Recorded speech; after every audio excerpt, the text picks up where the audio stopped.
It's Mental Wealth with Dr. T.K. Harris. Bismillahirrahmanirrahim. Welcome to your successful mind. Believe me, inshallah, if you take on board what I teach you here, then God willing, you will find instant insights to success and contentment in testing times and in good times. In this video, we will take an overview. Before you go on, please subscribe and like. By doing this, you'll be helping our mission towards getting 1 million subs.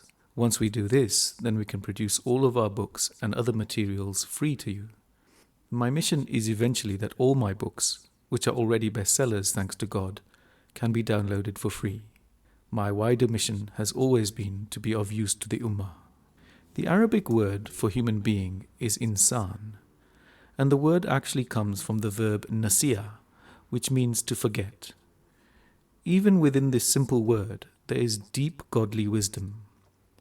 Because it is in our nature as human beings to forget ourselves and be rather unruly and wild if we're not mindful. It's our nature to be forgetful and to make mistakes. Linguists will tell you the word insan comes from the word uns, which means to tame or to become familiar with. And perhaps there's another clue in that. We have to tame ourselves, we have to become familiar with ourselves in order to become more sophisticated and accomplished as human beings. To understand the real depth of this, let's examine some of the things that the Quran has said about the base instincts and nature of man. Surah 4 verse 28, "And man has been created weak, lacking firmness to control his vain desires and passions." Surah 70 verse 19, "Indeed man has been created impatient and anxious." Surah 33 verse 72, "He is very unjust and ignorant, lacking thought and deliberation." These verses are not criticisms of man. They're simply statements of fact. We have to praise Allah for this accurate portrayal of the state of man. We are designed exactly in the way He has intended.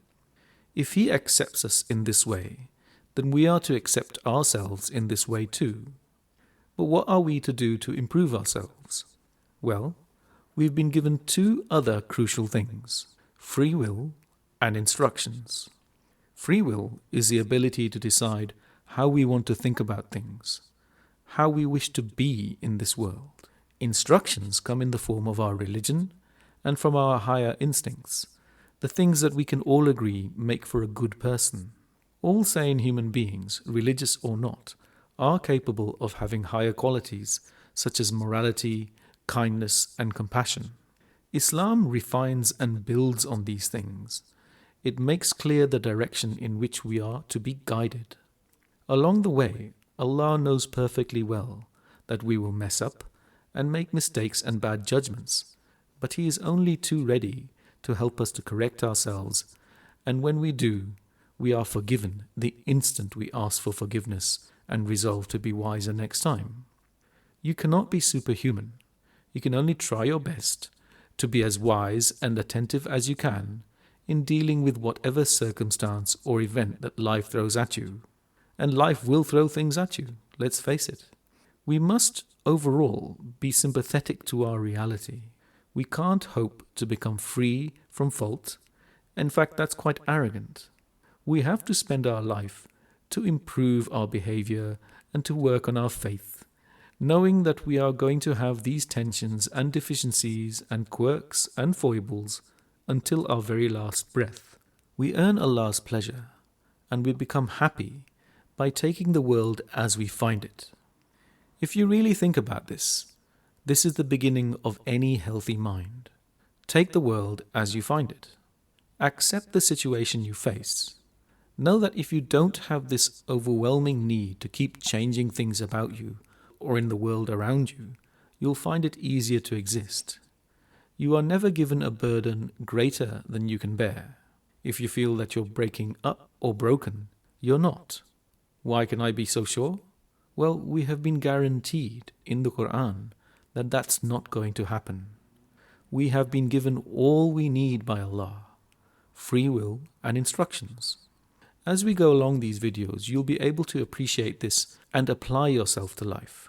If you do this, then you will surely become more wise, more content, and more successful in this world and in the hereafter, inshallah.